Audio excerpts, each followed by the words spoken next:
이번 시간에 우리 기본 모의고사 8회 문제를 같이 한번 풀어보도록 하겠습니다.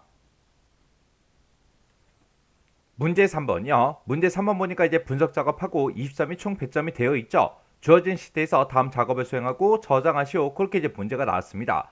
지금 여기 이제 분석 작업에 보게 되면 총 3문제가 나왔죠. 우리 1번 문제가 이제 부분합 기능을 이용하는 그 문제가 나왔고요. 우리 2번 문제가 이제 통합 문제가 나왔고 3번 문제가 이제 목표값 찾기 문제가 나왔습니다. 자, 그럼 이 세 문제를 우리 엑셀을 통해서 같이 한번 문제 풀어보자고요.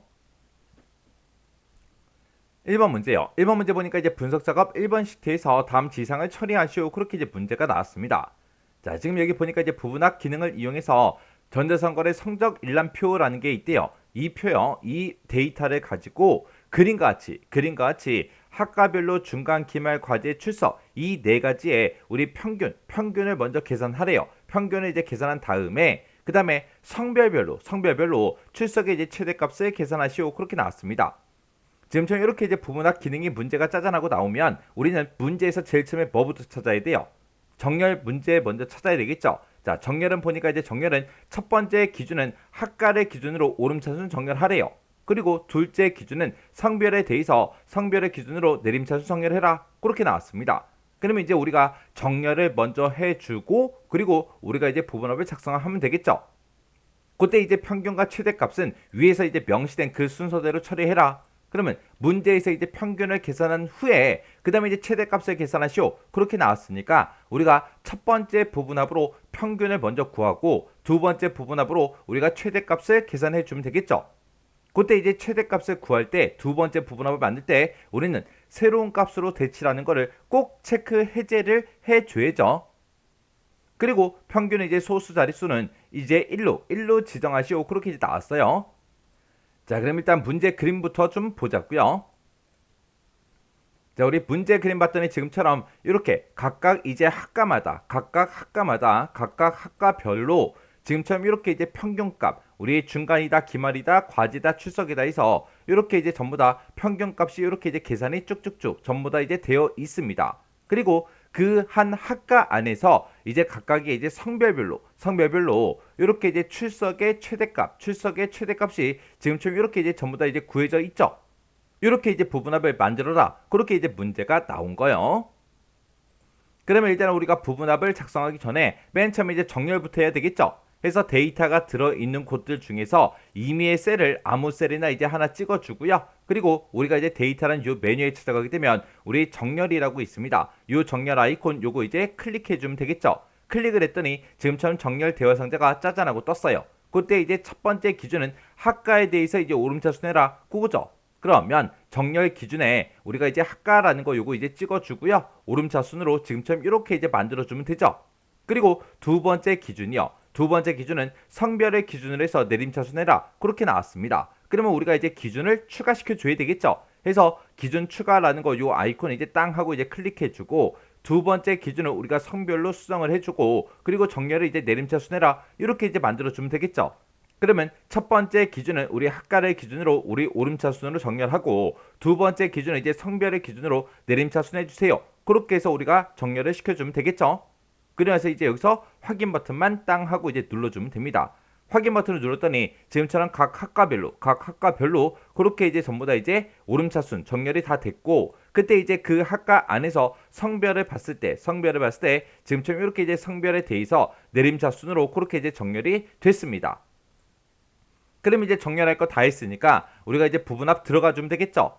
부분합에 들어갈 때는 우리가 데이터라는 요 메뉴를 찾아가게 되면 윤곽선이라고 있고 여기서 이제 부분합이라는 거 요거 이제 찍어주면 되겠죠. 부분합을 땅 하고 이제 찍었더니 지금처럼 부분합 대화 상자가 짜잔하고 떴어요. 그러면 우리는 처음에 우리 학과별로 중간 기말 과제 출석의 평균값을 먼저 계산을 해줘야 되겠죠.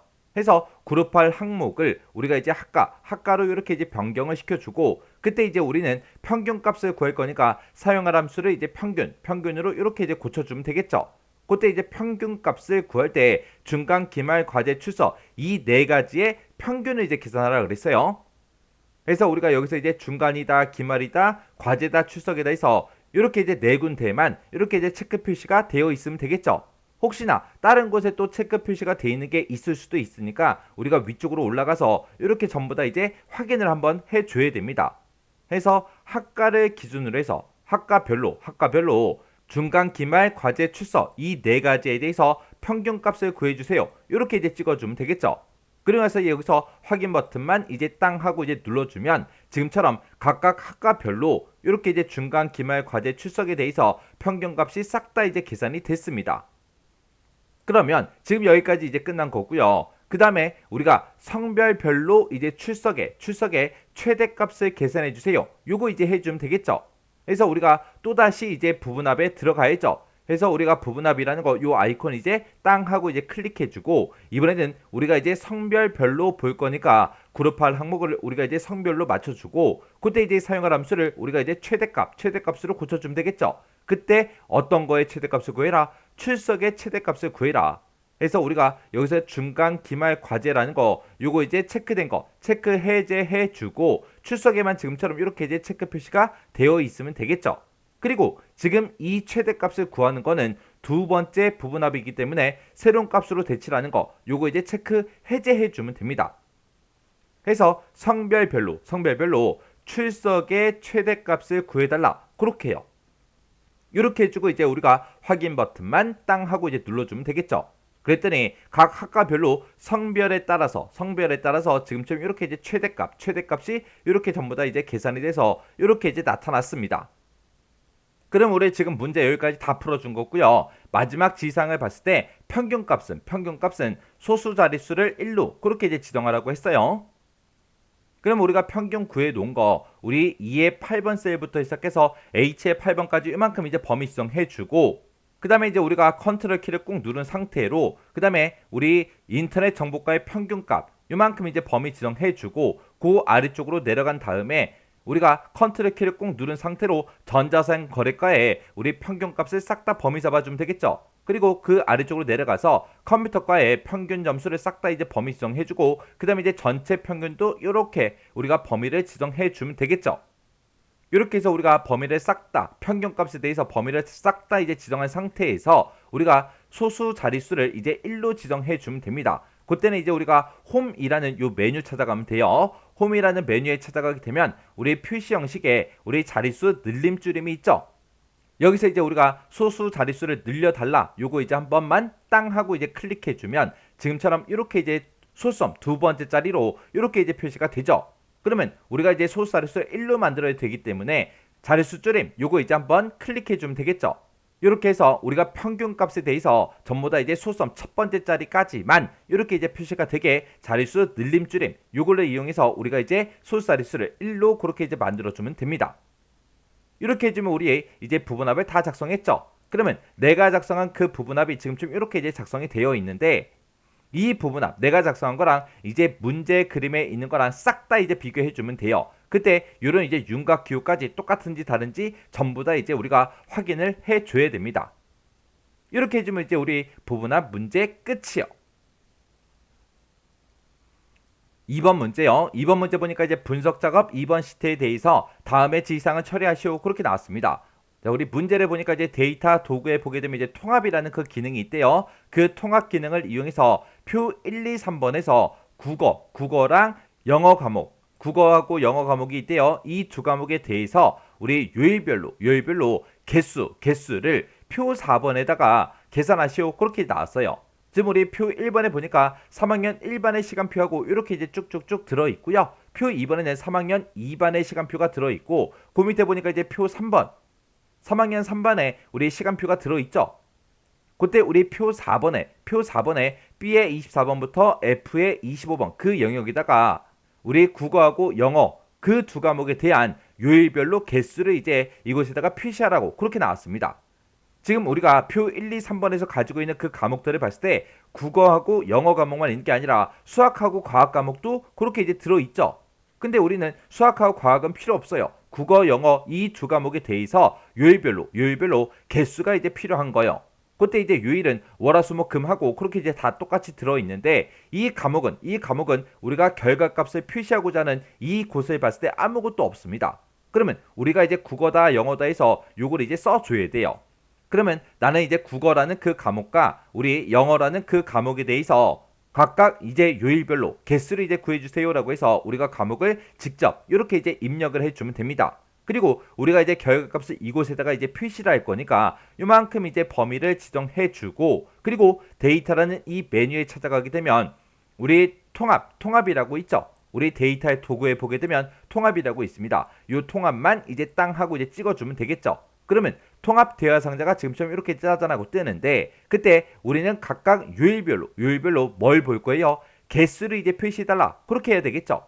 해서 그때 이제 함수를 지금 합계로 되어 있는데 요거를 이제 개수로 수정을 해주고, 그리고 참조라는 걸 찍어서 우리가 이제 표 1번 거 A의 2번 셀부터 시작해서 F의 6번까지 싹 다 이제 범위 지정해 주면 되죠. 이렇게 해서 이제 표 1번의 데이터를 싹 다 범위 지정한 상태로 우리가 이제 추가 버튼을 땅 하고 이제 눌러주면 되죠. 그러면 표 1번의 그 영역이 추가가 됐죠. 그 다음에 이제 표 2번 것도 쭉 범위 지정해주고 우리가 추가 버튼 눌러주고요. 그 다음에 우리가 표 3번 것도 싹 다 이제 범위를 지정해주고 우리가 추가 버튼을 눌러서 표 1번의 영역, 표 2번, 표 3번의 그 각각의 영역들을 싹 다 이곳에다가 추가를 시켜주면 됩니다. 그리고 우리가 이제 결과값을 보고자 했을 때 표 4번의 첫 번째인가 왼쪽 열, 이 두 가지를 기준으로 해서 우리가 데이터 통합을 해주세요. 그거요. 그렇게 해서 우리가 첫 행하고 왼쪽 열 둘 다 이제 체크 표시해 주면 됩니다. 그리고 나서 우리가 여기서 확인 버튼만 땅 하고 이제 눌러주면 돼요. 해서 이 세 개의 영역에 대해서 개수를 구해달라. 개수를 구하긴 구하는데 그때 내가 이제 결과값을 보고자 하는 곳에 첫 행과 왼쪽 열을 기준으로 구해주세요. 그렇게 해서 우리가 이렇게 이제 찍어주면 됩니다. 그리고 나서 이제 우리가 확인 버튼만 땅 하고 이제 눌러주면 되겠죠. 그랬더니 지금처럼 우리 표 4번에 봤을 때 지금처럼 이렇게 각각 요일별로 개수를 싹 다 이제 구해줬습니다. 이렇게 해주면 우리 통합 문제 끝난 거죠. 지금 여기서는 국어다 영어다 이 두 가지를 우리가 꼭 써줘야 돼요. 지금 이제 국어 영어 그 두 과목에 대해서 구하라고 했기 때문에 국어 영어를 쓴 거고, 만약에 문제에서 수학하고 과학에 대해서 보여달라 그럼 여기다 이제 수학이다 과학이다 그걸 이제 써주면 되겠죠. 이렇게 해주면 이제 우리 통합 문제 끝이요. 3번 문제요. 3번 문제 보니까 이제 분석 작업 3번 시트에 대해서 다음 지상을 처리하시오. 그렇게 이제 문제가 나왔습니다. 지금 우리 분석 작업 3번 시트로 왔더니 데이터가 지금 이렇게 이제 쭉쭉쭉 작성이 돼 있습니다. 자, 이 데이터를 가지고 이제 목표값 찾기라는 그 기능을 이용해서 네트워크 장비 판매 내역이라는 이 표에서 달성률이 있대요. 달성률의 평균이 F의 12번 셀에 들어있대요. 우리 달성률의 평균값이 지금 여기 F의 12번 셀에 들어있죠. 얘가 지금 94% 그렇게 이제 되어 있는데, 이 94%가 100%가 되려면 100%가 되려고 했을 때 그때 이제 렉이라는 그 판매량 C의 6번에 들어있대요. 우리 C의 6번 셀에 보면 지금처럼 렉이라는 거에 우리 판매량이 25개로 되어 있죠. 이 렉이라는 게 몇 개가 이제 판매가 돼야 이 달성률이 100%가 돼야 되는지 그걸 이제 계산해라. 그렇게 이제 문제가 나온 겁니다. 그러면 우리가 목표값 찾기에 일단 들어가 주면 되겠죠. 그래서 우리가 데이터라는 이 메뉴에 보게 되면 우리 예측의 가상 분석이라고 있고요. 이 가상 분석을 클릭한 다음에 여기서 이제 목표값 찾기 요거 이제 찍어주면 되겠죠. 그러면 목표값 찾기하고 이렇게 이제 대여 상자가 짜잔하고 나타나죠. 그럼 여기서 우리는 이 달성률의 평균값이 지금 현재 94%인데 이게 이제 100%가 되려고 했을 때 우리 품목이 이제 렉인 그 데이터에 우리 판매량이 몇 개가 돼야 돼요. 그렇게 해서 우리가 찍어주면 되겠죠. 그래서 우리가 수식셀에다가 지금 요 94%가 써져 있는 거 요거 찍어주고요. 그리고 찾는 값에다가 우리가 이제 100%하고 직접 이제 입력을 해주면 되죠. 그리고 값을 바꿀 셀에다가 우리가 이제 렉의 판매량, 우리 C의 6번 셀을 이렇게 이제 찍어주면 됩니다. 그래서 F의 12번 셀에 들어있는 이 값이 100%가 되려고 한다. 그때 우리 C의 6번 셀에 들어있는 이 렉의 우리 렉의 판매량이 몇 개가 돼야 되냐 그거 찾아달라. 이렇게 해서 우리가 목표값 찾기를 이렇게 찍어주면 됩니다. 그리고 나서 이제 여기서 확인 버튼만 땅 하고 이제 눌러주면 되겠죠. 그랬더니 지금처럼 이렇게 이제 셀 F12번에 대한 값 찾기의 답을 찾았습니다. 그렇게 떴고요. 목표값이 1이었고 지금 현재 값이 100%래요. 그럼 여기서 이제 확인 버튼만 땅 하고 이제 눌러주면 되죠. 그랬더니 달성률의 평균값이 100%가 됐고요. 그때 이제 4개 판매량이 이제 50개로 그렇게 이제 변동이 되면 100%가 된대요. 이렇게 했지만 우리 3번 문제 끝이요. 이렇게 해서 우리 분석 작업에 있는 요 세 문제를 같이 한번 풀어봤는데 이 세 문제도 뭐 크게 딱히 어려운 그런 내용들은 없었습니다. 그래서 이 정도 수준의 문제가 나왔을 때는 여러분들이 혼자서 문제 충분히 풀 수 있을 정도로 연습을 하셔야 돼요. 그래서 이 문제도 강의가 끝나자마자 직접 여러분들이 엑셀 파일을 열어서 문제를 풀어보시고 헷갈리거나 잘 안되는 그런 부분들이 있을 때는 꼭 반복적으로 연습하고 지나가시기 바랍니다.